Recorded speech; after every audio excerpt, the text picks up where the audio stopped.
Hey everyone, I'm Nicole Moss. Welcome to this edition of the Moss HR Minute. I am our co-founder and director of HR for Moss Consulting HR Services, where we help business owners solve people and compliance and operational challenges before they become expensive problems. We're recording from Phoenix, Arizona today, and I am joined with Preslie Deusenbery, who is our Phoenix HR area manager who works directly with business owners across the valley on leadership, HR strategy, and organizational stability. Today's guest is Phil Guinouard, a longtime business leader, speaker, and connector of people with decades of experience in entrepreneurship, networking, wellness, and helping individuals and business owners create recession-resistant lives and businesses. Phil has led businesses through turnarounds, built organizations through multiple economic cycles, and works closely with motivated professionals who want more control over their income, their health, and long-term stability. Okay, Phil, you've done a lot. This is how the Moss HR Minute works. We're going to ask you 5 hard-hitting questions that business owners are wondering about right now. For each question, you get 1 Moss Minute to answer. And after that, we'll have discussion and follow-up that we will talk about outside of that 1 minute. Are you ready to jump in? I'm ready. Let's go. So, Phil, you talk a lot about building a recession-resistant life and business. In 1 Moss Minute, what does that actually mean for the business owner of today? Well, I think the biggest thing is networking is, when it comes to business, networking is a critical part of building a business. And if you want to recession-proof your business, you need to always be networking. And a lot of times people will network for short periods of time. Oh, I'll go get some business. I'll go out and I'll network. They'll go for 6 months, 9 months. Things will get good. And then when the economy, while it's good, they back off on networking. Mm-hmm. Then the economy turns or something happens in their industry and they're not full funnel anymore. Mm-hmm. So they have to scramble again. So it's really about staying in networking on a regular basis. Love it. And some networking, there's a hard ROI that you can see. Some of it's a very soft ROI that's not really measurable a lot of times, but still has tremendous value. Got it. It's like stocks. You got to stick with it, even if it's not good. Yep. All right, cool. What about, what do you see business owners doing that makes them more vulnerable when the economy or their business shifts? Well, one of the biggest things that I see in networking is what I call sales breath. Mm-hmm.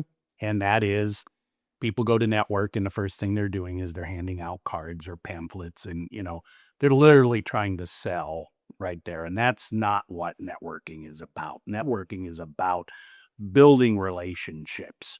Yes, we all need to make a sale. We all need to put food on the table. But most times people do that. That's the biggest mistake that they're making, is they're in sales mode. They're desperate. They're just always trying to sell instead of building the relationship and understanding sometimes business comes out of the clear blue sky when you're not even wanting it or needing it, but it's because you treat people right. So I hope that answered that question. Yeah, that's great. So a lot of owners are burnt out, but they're still trying to lead teams, lead their business to success. So, in 1 Moss Minute, how does personal health and energy directly impact business outcomes? Wow, that's a question that I could go on for quite a while. That's why we only give you 1. So, that's the other part of my life, is health and fitness, and has been for a while. So I personally have dropped 100 to 110 pounds, and I've kept it off for 15 years. So before that, even though I was health conscious and minded, I let my career and my life and my business dominate. So I didn't take care of my health. That's when I started putting on the weight. And, at the end of the day, our body controls everything. So personal development, mindset is huge. And that's a big part of what we do at Eno, is personal development work. We help our members grow intellectually, emotional intelligence, and then fueling your body with the right foods and things that give you the energy to continue and not be burned out.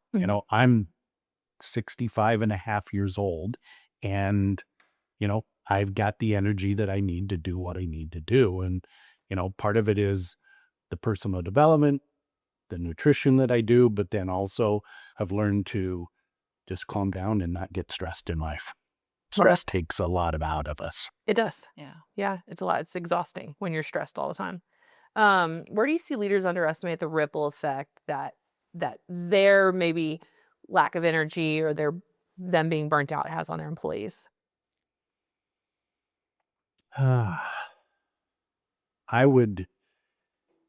So I'm actually going to go back to my restaurant days to answer this question. So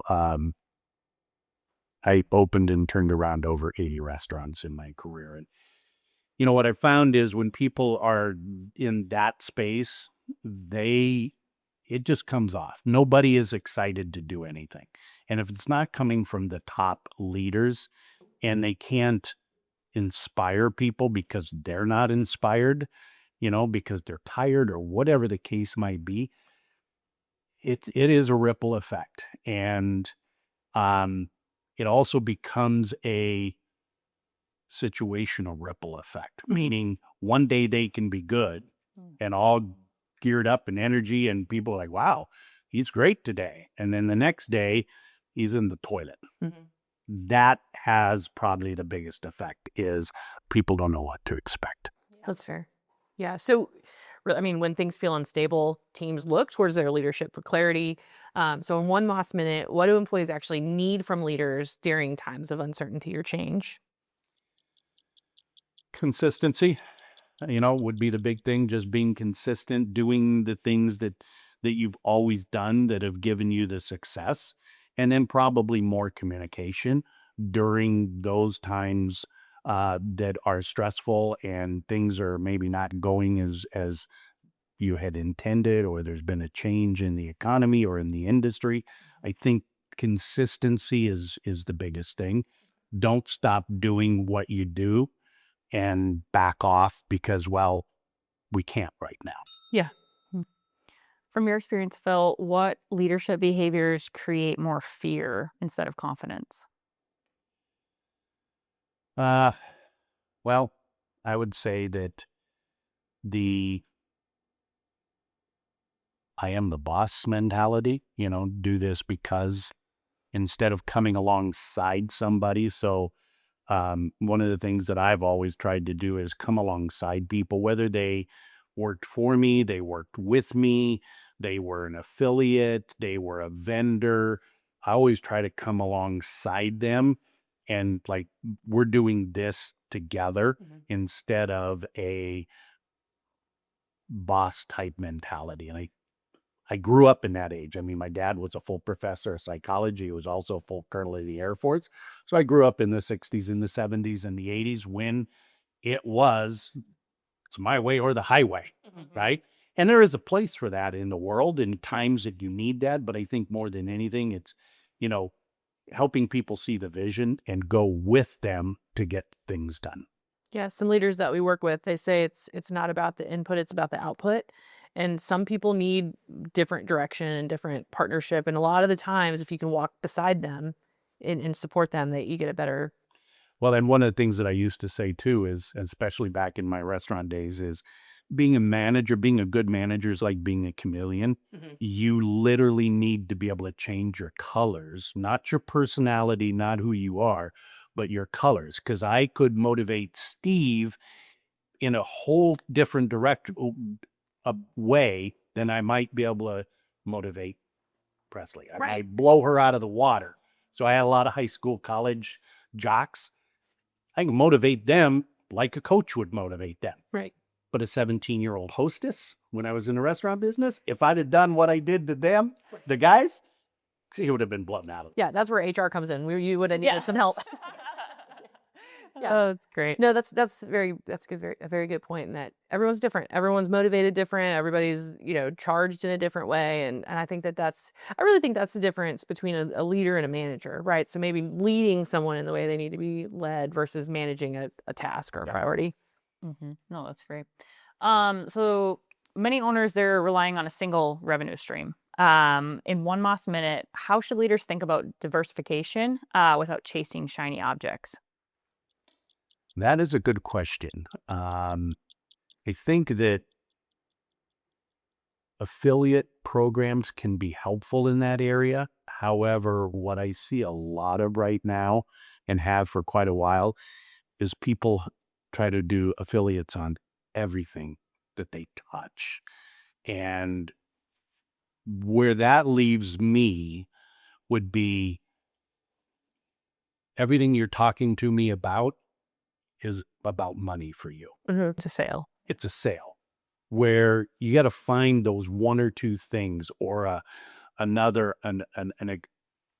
side business or a side stream that matches what you do. But I feel like today a lot of people are trying to do so many affiliate programs that it dilutes what they're really all about. That makes sense. I feel like we talk about that kind of in E&O, more like collaborations versus the affiliates. Yeah. Okay. So what mistakes do you see people make when they rush into like a side project or side opportunity without a strategy? Well, I think the biggest thing is probably, as you guys said, the shiny object. That's what I see a lot of people do in the business world, especially the smaller solopreneurs than anything. And that's where a lot of the networking is small solopreneurs. And they get caught up in the shiny object. So they're just like the affiliate program. Well, I'm an insurance agent, but I also do this and I do this. And, they're literally trying to sell all of these different things. And without that, you actually get lost and you lose credibility in any of what you do. So, for me, it's a shiny object. They're always looking for the quick fix instead of doing the long-term work that they have to do. I'm glad you said that, the quick fix, because I think a lot of any kind of side hustle or side gig or things that solopreneurs are doing, it's oftentimes maybe presented to them as this, you're going to make a lot of money and it's going to be really fast. And nothing good happens fast, right? It takes a little bit of planning, some dedication, a lot of hard work. And so there's not a quick fix to really anything, right? I mean, I guess we could get into all kinds of things where they claim it, but it doesn't happen. But no, I appreciate that because it is having multiple streams of income is everyone's goal, right? It's like you talk about as being kind of economy proof when you have multiple streams of income, but that's hard to do and it takes time and strategy and to not dilute the message by selling it all at once. But it's hard not to because I get excited about stuff and I want to talk about it and I want to help everybody and it's hard to rein that in. Well, I actually just recently had an opportunity, was looking at some crypto trading things, and a buddy of mine and I were very close to pulling the trigger on it. And, they were guaranteeing that you doubled your money like every 60 days and all of this stuff. And in the beginning, looking at it, it was like, holy crap, you put $1,000 into this, and it doubles every 60 days. 1,000 becomes 2, 2 becomes 4, 4 becomes 8. Like this could grow quickly. And the more and more we looked at it, was like, yeah, this is probably too good to be true. Your antenna started going up. And yeah, the antenna started coming up and it was like, probably not the thing to do. Yeah, fair enough. So if you could give one piece of advice to Phoenix business owners or any business owner who might feel a little stretched too thin or uncertain or reactive right now in this economy, what would that be in one Moss minute? Well, from a networking standpoint, in this economy, I think people are looking they want to start networking even more. And that can be a detriment. Okay. Is to be in too many things. So, I always tell people if you're getting into networking to grow your business, you shouldn't join 5 groups at once or very close to the same time because you're going to get overwhelmed. So stay with a course of action. In fact, I have a saying, focus on one course of action until successful. Oh, I love it. Okay. But so people will join the same type of groups. referral groups. Well, that becomes a detriment when you're trying to refer in 3 or 4 different organizations, and you know one realtor, and now you're like, well, who do I give it to? Which person in these 3 or 4 organizations? Yep. Join different types of organizations. Find ones that fit with your industry. Ask other people, where should I be networking? I don't think people do that enough. I don't think that they get advice from others in the field and say, where should I network? And that's, again, something we do in Eno. In that collaborative part, we actually talk about here's a collaborative idea for you. Have you ever thought about this? And people are like, oh my God, no, I never thought about that. A lot of times it may not have any impact because it's like, nope, that doesn't work for this industry.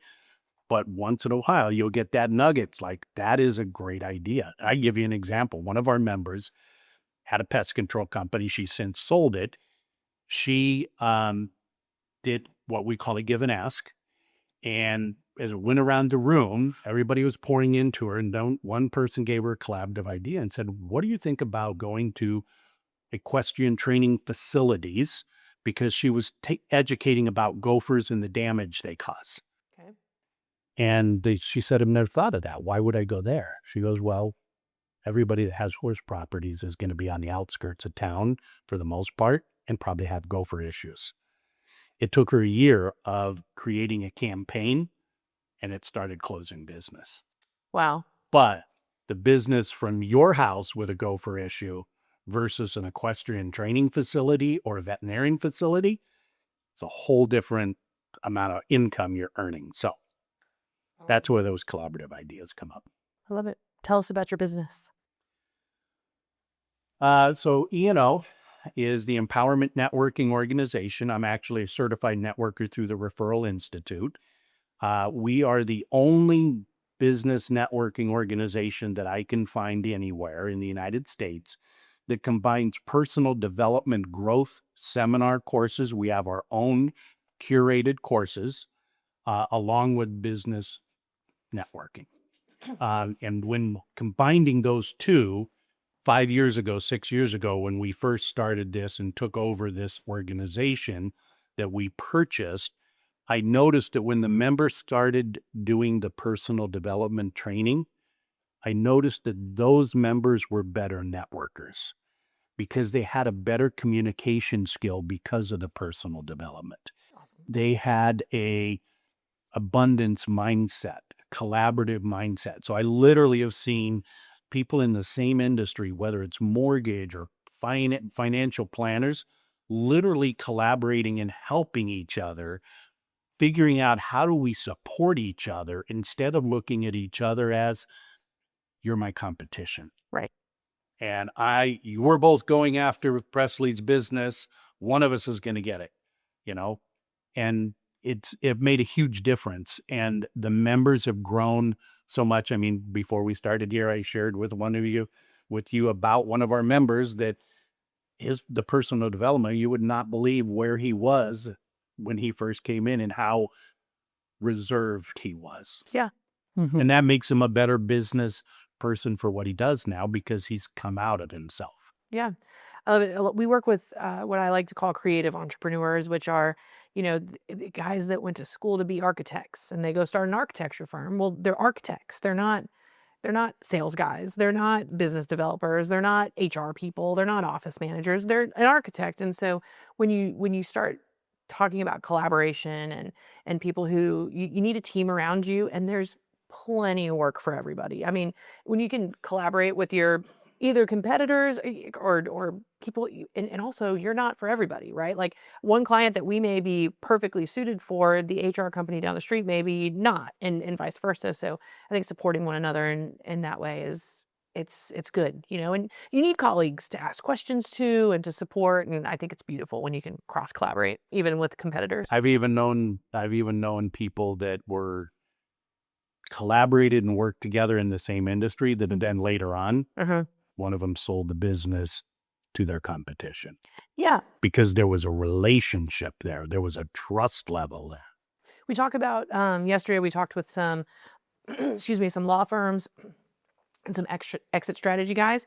And we care about our clients a lot, and we care about our employees. And so if you're going to sell your business, and those you want to sell that to someone that you trust, who's going to take care of them. And if you have a relationship, even if they are with a competitor at the end of your career or with the exit, then why not sell it to someone that you trust, who knows is going to do a good job?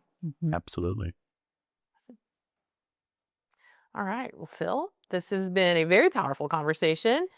Business owners often focus on only revenue or tactics, but long-term stability comes from leadership, and it comes from resilience and intentional choices, especially when the economy shifts. Thank you for joining us and sharing your perspective on recession resistance, leadership, and personal sustainability. If you all want to learn more about Phil's work or connect with him directly, you can find him at www.philguinouard.com. And if you are a business owner who needs help stabilizing your team, strengthening your HR systems and processes, and making your business less dependent on you personally, go to mossconsulting.com and book with our team, and we'll see you on the next Moss HR Minute. It's fast, it's fun, it's